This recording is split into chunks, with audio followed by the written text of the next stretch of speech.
എനിക്ക് തന്നെയാണ് തോന്നിയത്. ഞാൻ തന്നെയാണ് പറഞ്ഞത്. ആണോ? അല്ല ഞാൻ പറയുന്നു, മനസ്സിൽ വെച്ചുകൊണ്ട് നടക്കാനും പറ്റില്ല. അപ്പൊ ഞാനിങ്ങനെ സ്പാർക്ക് തോന്നി, ഞാൻ പറഞ്ഞു ഞാൻ പ്രേമാണ്. അപ്പൊ എന്റെ അടുത്തൊന്ന് അപ്രോച്ച് ചെയ്തേ, പ്രേം എങ്ങനെ ഇരിക്കുന്നേ? ഭയങ്കര ജാടയൊക്കെ. ജാടയല്ല, പക്ഷെ പ്രേം അധികം അങ്ങനെ ഭയങ്കര ഒരു ചിരിക്കില്ല, ചിരി ടോക്കറ്റീവ് അല്ല. അപ്പൊ ഞാൻ ഓക്കെ, ഞാൻ എന്നാ ഇങ്ങനെ ഇരിക്കാം പ്രേം. ഞങ്ങൾ അങ്ങനെയൊന്നും ഇരുന്നല്ല പറഞ്ഞത്, ഞങ്ങളൊരു സീൻ ചെയ്തോണ്ടിരിക്കുന്നു. അപ്പൊ ഞാൻ പ്രേമിനെ തോളത്ത് ചാരി കിടന്നിരുന്ന് ഡയലോഗ് പറയാണ്. അതായത് മറ്റത് മറിച്ചത്, അങ്ങനെ നിഖില അങ്ങനെയാണ്, ഞാൻ ഇങ്ങനെയാണെന്നൊക്കെ പറഞ്ഞിട്ട് എന്തോ അങ്ങനത്തെ ഒരു സീനായിരുന്നു. അപ്പൊ സീൻ ഇങ്ങനെ കഴിഞ്ഞിട്ട് എല്ലാം ഡയറക്ടേഴ്സ് നസീർ സാർ കട്ടൊക്കെ പറഞ്ഞിട്ട് ഞങ്ങളെ നോക്കിയിട്ട് കൊള്ളാല്ലേ. ഞാൻ പറഞ്ഞു എനിക്ക് ഇങ്ങനെ അഭിനയിക്കുമ്പോ നല്ലൊരു എന്താന്ന് അറിയാത്തൊരു ഫീല് വരുന്നുണ്ട്, കല്യാണം കഴിച്ചാൽ കൊള്ളാന്ന് ഒരു ആഗ്രഹം ഉണ്ടെന്നൊക്കെ പറഞ്ഞു. അപ്പൊ പ്രേമിക്കാൻ ചോദിച്ചിട്ടും ഒരു പുച്ഛച്ചിരി ചിരിച്ചിട്ടൊക്കെ പോയി. അപ്പൊ ഞാൻ പിന്നെ ഏറ്റില്ല. പിന്നെ ഇടയ്ക്ക് അതേ ദിവസം തന്നെ സംസാരിച്ചു. അപ്പൊ സ്വാസികക്ക് മനസ്സിലായി ഞാൻ പറഞ്ഞത് അങ്ങോട്ട് അതിൽ കറക്റ്റ് ലോക്ക് വീണിട്ടില്ല. അപ്പൊ സ്വാസികയുടെ മനസ്സിലെന്തോ ഇത് മനസ്സിലായില്ല. അല്ല അങ്ങനെ ഒന്നുമില്ല. ഞാൻ പിന്നെയും പറഞ്ഞു. പിന്നെ ഞങ്ങൾ വീണ്ടും ഇതുപോലെ ഇരുന്ന സമയത്ത് പറഞ്ഞു, അല്ല എനിക്ക് ഞാൻ സീരിയസ് ആയിട്ട് പറഞ്ഞതാണ്, എനിക്ക് അങ്ങനെ ഒരു ഇഷ്ടം അങ്ങനെ തോന്നുന്നുണ്ട്. അതായത് ഞാൻ ഭയങ്കര കംഫർട്ടബിൾ ആയിട്ട് എനിക്ക് ഫീൽ ചെയ്യുന്നുണ്ട്. ഒരു എന്താന്ന് അറിയാം, ഇതിനു മുമ്പ് ഞാൻ പല ആൾക്കാരോട് വർക്ക് ചെയ്തിട്ടുണ്ടല്ലോ, പക്ഷെ അങ്ങനെ അല്ലാത്തൊരു ഇതുണ്ട്. അറിയില്ല എന്തോ അതോ എന്തോ അങ്ങനെ എനിക്ക് തോന്നുന്നു. അപ്പോഴും പ്രേം ഇങ്ങനെ എന്നൊക്കെ പറഞ്ഞ് ഇങ്ങനെ ചിരിച്ചിട്ടൊക്കെ പോയി. പിന്നെ ഞാൻ ചോദിക്കാൻ പോയില്ല. പിന്നെ എനിക്ക് പറയാതെ ഞങ്ങളുടെ മലയാളികളുടെ പ്രിയപ്പെട്ട നായിക 2 തവണ പ്രപ്പോസ് ചെയ്തിട്ടും മൈൻഡ് ഇല്ലാതെ കൂസലില്ലാതെ എണീറ്റ് പോയ പ്രേം അടുത്ത വൈറൽ ക്യാപ്ഷൻ പോട്ടെ. ഒന്നും ചെയ്യില്ല. പിന്നെ ഞാൻ പറഞ്ഞു എനിക്ക് റീൽസ് എടുക്കാനായിട്ട്, അതാണല്ലോ അന്നത്തെ അന്നല്ലേ ഇപ്പോഴും, അപ്പൊ റീൽസ് എടുക്കാനായിട്ട് വരാമോ? അപ്പൊ അതൊക്കെ എടുത്തു തരും. അപ്പൊ റീൽസ് എടുത്തു തന്നു. അപ്പൊ മറ്റേത് ആ പാട്ടിലുള്ള റീലായിരുന്നു. അപ്പൊ അങ്ങനെ ഇങ്ങനെ നിൽക്കുന്നൊക്കെ പറഞ്ഞു. അപ്പൊ അവൾ റീൽസ് എടുക്കാനെങ്കിലും ഒരാളാവുമായിരുന്നല്ലോ നിങ്ങളെ പ്രേമിച്ചിരുന്നെങ്കിൽ കറക്റ്റ് ആയിട്ട് എന്നൊക്കെ പറഞ്ഞു. ഞാനിങ്ങനെ ഓരോ പറഞ്ഞു. അപ്പോൾ ഇതെങ്ങനെയുണ്ട്, ഓക്കെ അല്ലേ? പിന്നെ അന്നത്തെ ദിവസം ഞങ്ങൾ വേറെ കുറെ കാര്യങ്ങൾ, അതായത് നസീർ സാർ ഇരുന്നപ്പോഴൊക്കെ പല ആളുകളുടെ പ്രണയത്തെ കുറിച്ചിട്ടും ലോങ് ഡിസ്റ്റൻസ് റിലേഷൻഷിപ്പിനെ അങ്ങനെ കുറെ പ്രണയത്തിന്റെ ടോപ്പിക് അന്ന് സംസാരിച്ചു. എന്തിനോ വേണ്ടി തിളക്കുന്ന സാമ്പാർ എന്ന് പറഞ്ഞാൽ നസീർ സാർ കിടന്ന് കുറെ പറഞ്ഞു. അപ്പൊ ഞാൻ എന്റെ കാര്യം പറഞ്ഞു, അപ്പൊ പ്രേമിന്റെ കാര്യം പറഞ്ഞു. അങ്ങനെ ആ ടോപ്പിക്ക് കഴിഞ്ഞ് കുറെ ഞങ്ങൾ അന്ന് പ്രണയത്തിനെ കുറിച്ച് വേറെ ആൾക്കാരുടെ കേട്ടോ കാര്യങ്ങളൊക്കെ സംസാരിച്ചൊക്കെ കഴിഞ്ഞ് പോയി. എന്നിട്ട് ഇതിനെ കുറിച്ചൊന്നും ഒന്നുമില്ല. പിന്നെ ഞാൻ ചോദിക്കാൻ പോയില്ല. അങ്ങനെ ആ ഷെഡ്യൂൾ കഴിഞ്ഞു. സമാധാനമായിട്ട് ഉറങ്ങിയോ? ഇല്ല, അതൊക്കെ ഉറങ്ങി. ഇതെന്താ പ്രേം ഇങ്ങനത്തെ ഒരു മനുഷ്യൻ? എത്ര തവണ ഞാൻ രാവിലെ മുതൽ ഇങ്ങനെ പറയാണ്. ഇങ്ങനത്തെ അത്രയും ഒരു ഇതിലേക്ക് പോയില്ല. ഞാൻ ഇങ്ങനെ പറഞ്ഞതിന് ഇതില്ലാത്തതിന്റെ മാത്രമേ ഉള്ളൂ. അല്ലാതെ ഉറക്കമൊക്കെ നന്നായി ഉറങ്ങി, ഭക്ഷണം കഴിച്ചു, എല്ലാം ചെയ്തു. പിറ്റേ ദിവസം ഷൂട്ടിന് പോയി കാര്യങ്ങൾ. പിന്നെ അന്നത്തെ ആ ഒരു ഷെഡ്യൂൾ കഴിഞ്ഞു. ഞാൻ നാട്ടിൽ പോയി. പിന്നെ ഞങ്ങൾ ഇടയ്ക്ക് മെസ്സേജ് ഒക്കെ ചെയ്യും, അത് ഇത് എന്നൊക്കെ പറയുന്നത് മെസ്സേജ് ചെയ്യും. അങ്ങനെ ഒരു പ്രാവശ്യം ഞാൻ തിരിച്ച് ഷൂട്ടിന് വരുന്ന സമയത്ത് ഞാനിങ്ങനെ ഇവർക്ക് ഇദ്ദേഹത്തിന് ഒരു ഇതുണ്ട്, സൂപ്പർ മാർക്കറ്റ് തൈക്കാട്. അപ്പം ഞാൻ എപ്പോഴും വരുമ്പോൾ ഇങ്ങനെ ഇത് വേണം, അത് വേണം, മറ്റത് വേണം, മറിച്ച് വേണം എന്ന് ലിസ്റ്റ് കൊടുക്കും.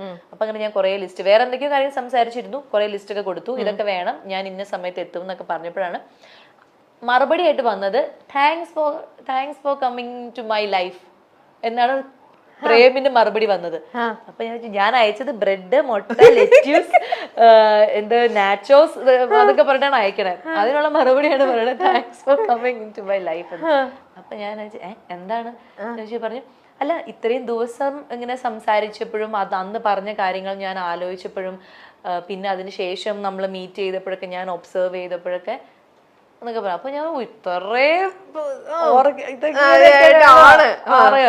അവർ ഡെഫിനറ്റ്ലി അങ്ങനെ വേണമല്ലോ, അല്ലാണ്ട് ചാടി കയറി അങ്ങനെ എനിക്ക് പറയാനും പറ്റില്ല. ഞാൻ അങ്ങനത്തെ ഒരു സ്വഭാവമല്ല, പെട്ടെന്ന് അങ്ങനെ ഒരു ഉത്തരം പറയാനും പറ്റില്ല. പിന്നെ എനിക്കും അപ്പോഴാണ് പ്രേം പറയണത്, എനിക്കും പിന്നെ ഒരു എന്താ പറയാ, ഞാൻ കണ്ടിരുന്നത് എന്നെക്കാളും സീനിയർ ആയിട്ടുള്ളൊരു ആർട്ടിസ്റ്റ് ആണ്, എന്നെക്കാളും ആനയാണ്, ചേനയാണ്, മറ്റതാണ് സ്റ്റേറ്റ് അവാർഡ് അതാണ്.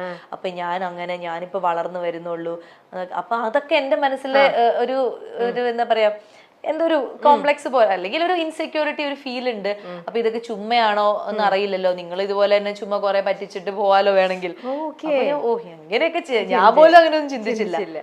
അങ്ങനെയൊക്കെ ചിന്തിച്ചു. പക്ഷെ പിന്നെ പല സമയത്തും ഞാൻ വേറെ ആൾക്കാരുടെ അടുത്തിരുന്നിട്ട് ഞാൻ സ്വാസികേനെ കുറിച്ചിട്ട് ഇങ്ങനെ ചുമ്മാ ഒരു ടോപ്പിക് ഇടും.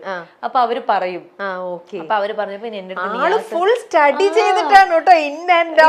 അപ്പൊ നിയാസൊക്കെ പറഞ്ഞു, നസീർ സാറൊക്കെ സ്വാസികയെ കുറിച്ച് ഭയങ്കര ഭയങ്കര നന്നായിട്ട് പറഞ്ഞു. മീര ചേച്ചി ഞങ്ങളുടെ അമ്മയായിട്ട് അഭിനയിച്ച, അപ്പൊ മീര ചേച്ചി എല്ലാവരും അങ്ങനെ പറഞ്ഞു. അപ്പൊ ഞാനിങ്ങനെ ഒബ്സർവ് ചെയ്തു, അത് ചെയ്തു ഇത് ചെയ്തു, എങ്ങനെയാണ് സംസാരം, എങ്ങനെയാണ് ഇത് എന്നൊക്കെ. വഴക്കില്ല ബഹളമില്ല, എപ്പോഴും ഭയങ്കര ഹാപ്പിയാണ്. വഴക്കില്ല ബഹളം ഇല്ലാന്ന് പറയാനും പറ്റില്ല. എനിക്കും വിരൂപമായ വേറൊരു ഹാപ്പിയാ. ഓക്കെ, പ്രത്യേകിച്ച് അങ്ങനെ ഒരു ഈഗോ ഇല്ല എനിക്ക്. അതാ മേ ബി അതൊക്കെ. അപ്പൊ അതൊക്കെ ഞാൻ ഒബ്സർവ് ചെയ്തു. പിന്നെ അങ്ങനെയാണ് ആ താങ്ക്സ് ഫോർ കമ്മിങ്. അപ്പൊ ഞാൻ ശരി. പിന്നെയാണ് അതങ്ങ് വളർന്നത്. പിന്നീട് അങ്ങോട്ടുണ്ടായിരുന്ന ഷൂട്ടിങ്ങിന്റെ ഓരോ ദിവസം ഈ ഷൂട്ടിങ് അടുത്ത തീരല്ലേ തീർന്നും പോയി അല്ലേ? അങ്ങനെ ഞങ്ങൾ ഇത് ഒരു റിലേഷൻഷിപ്പിൽ ആയതിനു ശേഷം പിന്നെ കുറച്ച് ഒരു 4 or 5 സ്കെഡ്യൂൾ ഉണ്ടായിരുന്നു, അപ്പോഴേക്കും തീർന്നു. അതെന്താന്ന് പറയാ, നിങ്ങൾ റിലേഷൻഷിപ്പ് ആയി കഴിഞ്ഞാൽ പിന്നെ 2 പേർക്കും പൈസ ഉണ്ടാക്കണമെങ്കിൽ ഒരുമിച്ച് നിന്നിട്ടില്ല, 2 പേരും 2 സെറ്റിൽ നിന്നിട്ട് പൈസ ഉണ്ടാക്കാനുള്ളതാണെന്ന് തോന്നുന്നുണ്ട് നിങ്ങളുടെ. അങ്ങനെ ആയിരിക്കും. ശരി, അപ്പൊ പ്രേമിന്റെ അടുത്ത് ഞാനിപ്പോ ചോദിച്ച ചോദ്യം ഞാൻ സ്വാസികയുടെ അടുത്ത് ചോദിക്കട്ടെ. അപ്പൊ ഇത്രയും പ്രതീക്ഷയോടെയൊക്കെ സ്വാസിക പ്രപ്പോസ് ചെയ്തു, അവസാനം കല്യാണം കഴിച്ചു. പക്ഷെ പ്രേം കല്യാണത്തിന് മുമ്പ് തന്നെ ഇവൾ എനിക്ക് പറ്റിയ പെണ്ണാണോ എന്ന് ശരിക്കും ഒന്ന് സ്റ്റഡി ചെയ്തിട്ട് തന്നെയാണ് ലൈഫിലേക്ക് വന്നത്. സ്വാസിക അത്രത്തോളം ഒന്നും ചിന്തിച്ചില്ല എന്ന് പറഞ്ഞു. അപ്പൊ ഇപ്പൊ ലൈഫിലേക്ക് വന്നു കഴിഞ്ഞപ്പം പ്രേമില് എന്തെങ്കിലും ഒരു മാറ്റം കാണുന്നുണ്ടോ? നേരത്തെ പ്രേം തന്നെയാണോ ഇപ്പത്തെ പ്രേം? സ്വഭാവത്തിലൊന്നും അങ്ങനെ എനിക്കൊരു മാറ്റമായിട്ട് തോന്നില്ല. കാരണം അന്നും ഞാൻ കാണുമ്പോഴും ഞാൻ അതിനു മുൻപ് കൂടെ വർക്ക് ചെയ്ത ആൾക്കാരെല്ലാവരും ഭയങ്കര, ഇപ്പം ഷാനവാസ് ആണെങ്കിലും ബിപിൻ ആണെങ്കിലും ദീപൻ ആണെങ്കിലും എല്ലാവരും ഭയങ്കരമായിട്ട് സംസാരിക്കുക, ഒരു അങ്ങനത്തെ ഒരു വേറൊരു വൈബിലുള്ള ആൾക്കാരായിരുന്നു. പ്രേം അന്ന് ഞാൻ കാണുമ്പോഴും വളരെ കുറച്ച് മാത്രം സംസാരിക്കുന്ന, ചോദ്യത്തിന് മാത്രം 1 word ആൻസർ പറയുന്ന, അധികം ചിരിയാണെങ്കിലും അങ്ങനെ എന്നുള്ള പൊട്ടിച്ചിരിയൊന്നുമില്ല, ചെറിയ ചിരി അങ്ങനെയൊക്കെയാണ്. അങ്ങനെ ഒരു ഇതായിട്ട് നിൽക്കുന്ന ആള് തന്നെയായിരുന്നു. അത് തന്നെയാണ് ഇപ്പോഴും. അപ്പൊ അന്നും ഞാൻ അത് പറഞ്ഞ് വഴക്കൊന്ന് ചിരിച്ചുകൂടെ, ഒന്ന് വർത്താനം പറഞ്ഞൂടെ, എല്ലാം 1 word ആൻസർ ഉള്ളൂ നിങ്ങൾക്ക്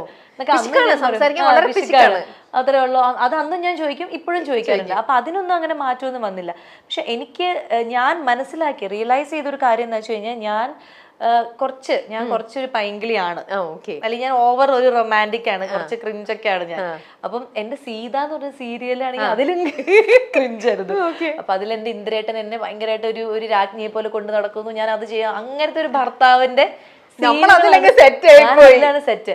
അപ്പൊ കിട്ടണം, ഇങ്ങനെ ഒരാളെ കിട്ടണം എന്നൊക്കെ ആയിരുന്നു അപ്പൊ എന്റെ മനസ്സിലാവും, ഇങ്ങനെ എന്നെ കൊണ്ടുനടക്കുന്ന ഒരാളെ കിട്ടണം എന്നൊക്കെ. പക്ഷെ റിയാലിറ്റിയിൽ വന്നപ്പോ ഞാൻ ഈ ആളുമായിട്ട് അട്രാക്ട് ആയി. അപ്പൊ ഞാൻ വിചാരിച്ചു അപ്പം ഇതും ഒരു നല്ലൊരു ക്വാളിറ്റി ആണ്. പിന്നെ എനിക്ക് മനസ്സിലായി അതും അങ്ങനെ, അല്ലെങ്കിൽ നമ്മൾ എപ്പോഴും കൊഞ്ചിക്കുക, അല്ലെങ്കിൽ എപ്പോഴും നമ്മൾ ഇതാക്കുക, അല്ലെങ്കിൽ ഉമ്മ ലവ് യു, അതൊന്നും അല്ല റിയൽ ആയിട്ടുള്ള ഒരു റിലേഷൻഷിപ്പ്, അല്ലെങ്കിൽ ഒരു ശരിക്കുള്ള സ്നേഹം എന്ന് പറഞ്ഞാൽ നമ്മളെ ഭയങ്കരമായിട്ട് പീസ്ഫുൾ ആക്കി വെക്കാൻ അവർക്ക് പറ്റണം എന്നുള്ളതാണ്. നടിയും അവതാരകയുമായ സ്വാസിക വിജയുടെ 2ാം വിവാഹ വീഡിയോ ആണ് ഇപ്പോൾ സോഷ്യൽ മീഡിയയിൽ വൈറലാകുന്നത്. തമിഴ് ആചാരപ്രകാരമുള്ള മനോഹരമായൊരു വിവാഹ വീഡിയോ ആണ് ഇത്. തമിഴ് ആചാരപ്രകാരം താരം 2ാമതും വിവാഹിതയായി എന്നതിന്റെ സൂചനയാണ് ഇപ്പോൾ പുറത്തു വന്നിരിക്കുന്നത്. കഴിഞ്ഞ വർഷമായിരുന്നു നടിയും അവതാരകയുമായ സ്വാസിക വിജയ് വിവാഹിതയായത്. ടെലിവിഷൻ താരവും മോഡലുമായ പ്രേം ജേക്കബ് ആണ് നടിയുടെ ഭർത്താവ്. സുരേഷ് ഗോപി, ഇടവേള ബാബു, രചന നാരായണൻകുട്ടി, മഞ്ജു പിള്ള, സരയു തുടങ്ങി നിരവധി പേർ വിവാഹത്തിൽ പങ്കെടുക്കാൻ എത്തിയിരുന്നു. ഏറെ നാളത്തെ പ്രണയത്തിന് ശേഷമാണ് ഇരുവരും വിവാഹിതരായത്. കഴിഞ്ഞ വർഷം ഇതേ ദിവസമായിരുന്നു വിവാഹം. 1ാം വിവാഹ വാർഷികത്തിൽ വീണ്ടും വിവാഹിതരായിരിക്കുകയാണ് താരദമ്പതികൾ ഇപ്പോൾ. ഇതിന്റെ വീഡിയോ പ്രേം സോഷ്യൽ മീഡിയയിൽ പങ്കുവച്ചിട്ടുണ്ട്. തമിഴ് ആചാരപ്രകാരമാണ് ചടങ്ങ് നടന്നത്. 1 വർഷം വളരെ പെട്ടെന്ന് കടന്നുപോയി. തമിഴ് ആചാരത്തിൽ വീണ്ടും വിവാഹിതരാകാൻ ഞങ്ങൾ തീരുമാനിച്ചു. ഇത് മനോഹരമാക്കി തീർത്ത എല്ലാവർക്കും നന്ദി. ഷൂട്ടാണെങ്കിലും ഞങ്ങൾ 2 പേർക്കും ഇതൊരു യഥാർത്ഥ കല്യാണമായി തോന്നി. എല്ലാവരോടും സ്നേഹം എന്ന അടിക്കുറിപ്പോടെയാണ് പ്രേം വീഡിയോ പങ്കുവച്ചത്. വീഡിയോയ്ക്ക് താഴെ നിരവധി പേരാണ് താരദമ്പതികൾക്ക് ആശംസകൾ അറിയിച്ചുകൊണ്ട് എത്തിയിട്ടുള്ളത്. വൈഗ എന്ന ചിത്രത്തിലൂടെയാണ് സ്വാസികയുടെ സിനിമ അരങ്ങേറ്റം. റാട്ട്, കുമാരി, ഉടയോൾ, 10ാം വളവ്, ഇട്ടിമാണി, മെയ്ഡ് ഇൻ ചൈന, കാറ്റുമഴയും, സ്വർണ്ണക്കടുവ, കുട്ടനാടൻ മാർപ്പാപ്പ, അറ്റ് വൺസ്, ഒറീസ, സ്വർണ്ണ മത്സ്യങ്ങൾ, അയാളും ഞാനും തമ്മിൽ, ബാങ്കിംഗ് അവേഴ്സ്, മോൺസ്റ്റർ, ചതുരം, വാസന്തി തുടങ്ങിയവയാണ് സ്വാസികയുടെ പ്രധാന ചിത്രങ്ങൾ.